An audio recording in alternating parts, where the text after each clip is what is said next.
Hello friends, welcome to jksamayal. இந்த வீடியோல நாம ரெண்டு விதமான கோதுமை மாவை வச்சு செய்யக்கூடிய போலி ரெசிபி பார்க்க போறோம். என்னன்னா பருப்பு போலி ஒன்னு, தேங்காய் போலி ஒன்னு. இப்போ நம்ம முதல்ல பார்க்க போறது பருப்பு போலி செய்யிறதுக்கு தேவையானது என்னன்னா கடலை பருப்பு வந்து ஒரு 150 கிராம் கடலை பருப்பு எடுத்துர்க்கேன். கடலை பருப்பு 1 மணி நேரம் ஊற வச்சு இப்போ குக்கர்ல வேக வச்சு எடுத்துக்கலாம். நீங்க கடலை பருப்பு வந்து ஊற வைக்காம கூட செய்யலாம். இப்போ பருப்பு வேகறதுக்கு முழுகுற அளவுக்கு தண்ணி சேர்த்துக்கங்க. இப்போ குக்கரை வந்து மூடி போட்டு ஒரு 3 விசில் வர வரைக்கும் வேக வச்சு எடுத்துக்கலாம். பருப்பு வந்து நல்லா குழையா தான் வேகணும். அதனால எக்ஸ்ட்ரா விசில் வேணும்னா கூட விட்டுக்குங்க.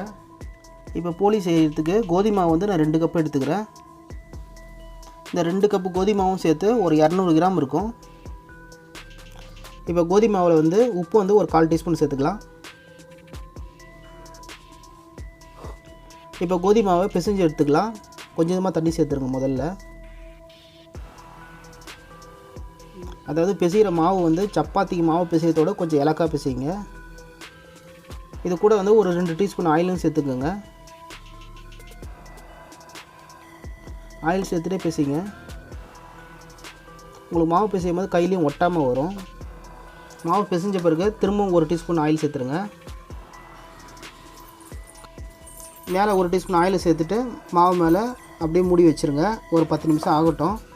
ஏன்னா மாவு காயாமல் இருக்கும் நம்ம ஸ்டஃபிங் ரெடி பண்ணுறது வரைக்கும். இப்போ பாருங்கள் பருப்பும் நல்லா குழைய வந்துடுச்சு.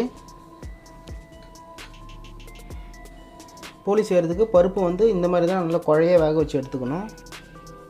இப்போ வந்து வெல்லத்தை வந்து நம்ம கரைச்சி எடுத்துக்கலாம். இது வந்து 150 கிராம் வெல்லம். இப்போ வெல்லம் கரைக்கிறதுக்காக கொஞ்சமாக ஒரு 1/4 டம்ளர் அளவுக்கு தண்ணி சேர்த்துக்கோங்க. பாருங்கள் இந்த மாதிரி வெல்லம் கரையிற வரைக்கும் கொதிச்சா போதும். ரொம்ப கொதிக்க தேவையில்லை. வெல்லம் கரையிற வரைக்கும் கொதிச்சாலே போதும். இப்போ என்ன பண்ணுங்கள், இந்த வெல்லத்தை வடிகட்டி எடுத்துக்கலாம் ஒரு பாத்திரத்தில்.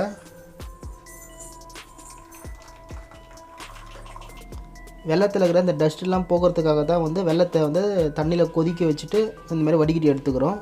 பாருங்கள் எவ்வளோ டஸ்ட் இருக்குது பாருங்கள் வடிகட்டினதில். இப்போ கரைச்சி வச்சுருக்க வெள்ளை கரைசலை வந்து நான் 2 டம்ளரில் 2 இதுவாக பிரித்து வச்சுருக்கேன். ஏன்னா நம்ம வந்து பருப்பு போலி ஒன்று தேங்காய் போலி ஒன்று பண்ண போகிறோம். அதுக்காக 2த்தையும் நம்மளுக்கு வெல்லம் தேவைப்படுன்றதுனால 2 டம்ளரும் ஈக்குவலாக நான் பிரித்து வச்சுருக்கேன் வெள்ளை கரைசலை. இப்போ பருப்பு போலி பண்ணுறதுக்கு நம்ம எடுத்து வச்சுருக்க இந்த 1 டம்ளர் இந்த வெள்ளை கரைசலை வந்து பேனில் சேர்த்துருங்க.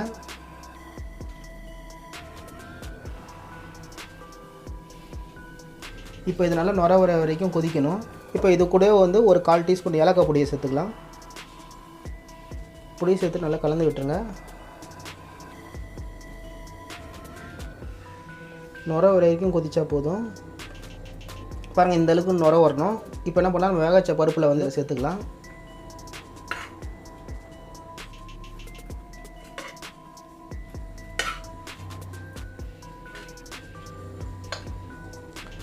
பருப்பு சேர்த்து நல்லா கலந்து விட்டுருங்க. இது நல்லா கட்டியாகிற வரைக்கும் கலந்து விடுங்க. பாருங்கள் இந்த அளவுக்கு நல்லா ட்ரையாக கட்டியாகிற வரைக்கும் கலரி எடுத்துக்கணும். இப்போ ஸ்டவ் ஆஃப் பண்ணிவிடுங்க. இது வந்து பருப்பு போலி பண்ணுறதுக்காக ரெடி பண்ணி வச்சுருக்க ஸ்டஃபிங் மசாலா இது. இப்போ இது நல்லா ஆறட்டும். அடுத்தது தேங்காய் போலி ரெடி பண்ணுறதுக்கு ஸ்டஃபிங் மசாலா ரெடி பண்ணலாம். அதே போல் நம்ம காய்ச்சி வச்சுருக்க வெள்ளை கரைசல் வந்து 200 டம்ளர் இதில் சேர்த்துருங்க. இதுவும் வந்து நல்லா நுர பொங்குற வரைக்கும் கொதிக்கட்டும். இதுலேயும் வந்து ஒரு 1/4 டீஸ்பூன் ஏலக்காய் பொடி சேர்த்துருங்க. சேர்த்து நல்லா கலந்து விட்டுருங்க.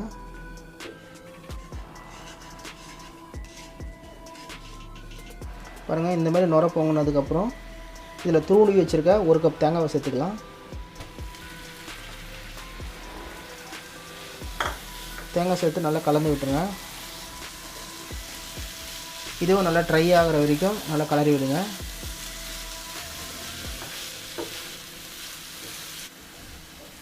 இப்போ பாருங்கள் தேங்காய் போலிக்கும் மசாலா ரெடி பண்ணியாச்சு. இதுவும் பாருங்கள் நல்லா ட்ரை ஆகி நல்லா கட்டி ஆகிடுச்சு பாருங்கள். இப்போ இதுவும் ஸ்டவ் ஆஃப் பண்ணிவிடுங்க. இப்போ இதுவும் நல்லா ஆறணும். அடுத்தது தவாவில் வந்து 1 டீஸ்பூன் நெய் சேர்த்துக்கோங்க. எண்ணெய் ஊற்றியும் செய்யலாம். நெய் ஊற்றி செய்யும்போது இன்னும் டேஸ்ட் நல்லாயிருக்கும். நெய் சேர்த்து நல்லா தடவி விட்டுருங்க, கல் எல்லா பக்கமும் பட்டுற அளவுக்கு. இந்த கோதுமை மாவுலேயே வந்து நீங்கள் ஃபுட் கலர் வேணும்னா எல்லோ கலரில் சேர்த்துக்கலாம். அப்படி இல்லைனா மஞ்சள் தூள் வந்து ஒரு 1/2 டீஸ்பூன் சேர்த்து பிசைஞ்சு எடுத்துக்கோங்க. இது எப்படி செய்யணும்னா கொஞ்சம் கோதுமை மாவு கையில் எடுத்துக்கோங்க. எடுத்துகிட்டு கையில் நல்லா தட்டிடுங்க. அடை தட்டுற மாதிரி தட்டிட்டு அதில் ஸ்டவ் பண்ணுறதுக்கு இந்த பருப்பு இது உருண்டையை வந்து வச்சுட்டு இந்த மாதிரி க்ளோஸ் பண்ணுங்கள்.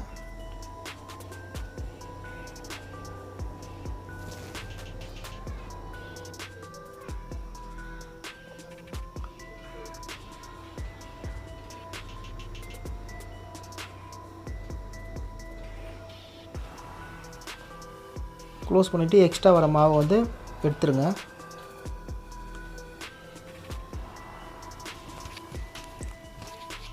அடுத்தது ஒரு மைக்கா சீட்டில் நெய்யோ இல்லைனா ஆயிலோ சேர்த்துட்டு அதில் வச்சு தட்டி எடுத்துக்கலாம்.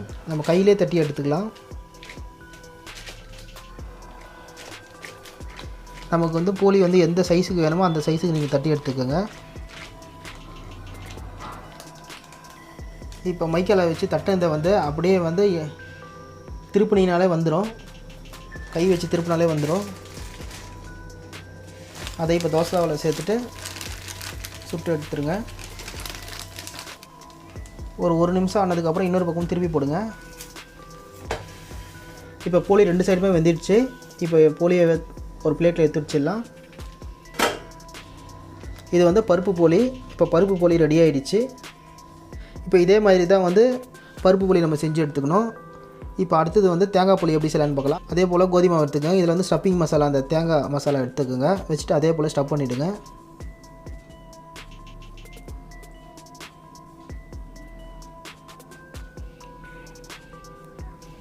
இதுவும் அதே மாதிரி தான், நம்ம பருப்பு போலி எப்படி செஞ்சோமோ அதே மாதிரி தான்.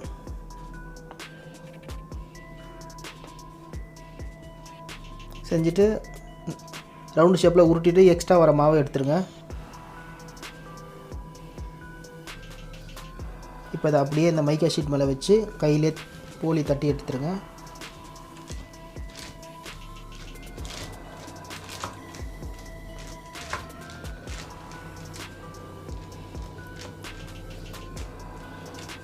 போலி வந்து நம்ம மைதா மாவில் செய்கிறத விட நம்ம கோதுமை மாவில் பண்ணுறதுனால நல்லா ஹெல்த்தியாகவும் இருக்கும். நீங்களும் இதேமாதிரி ட்ரை பண்ணுங்கள், ரொம்ப ஆரோக்கியமாக இருக்கும். இப்போ பாருங்கள், தேங்காய் போலிக்கும் போலி தட்டி வச்சாச்சு. இப்போ இதுவும் அதே போல் எடுத்து தோசை தவாவில் சேர்த்துடலாம்.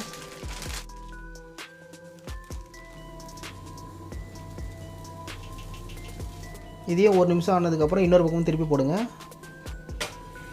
இதே மாதிரி 2 பக்கமும் வேக வச்சு எடுத்துக்கணும். இப்போது தேங்காய் போலியும் ரெடி ஆகிடுச்சு.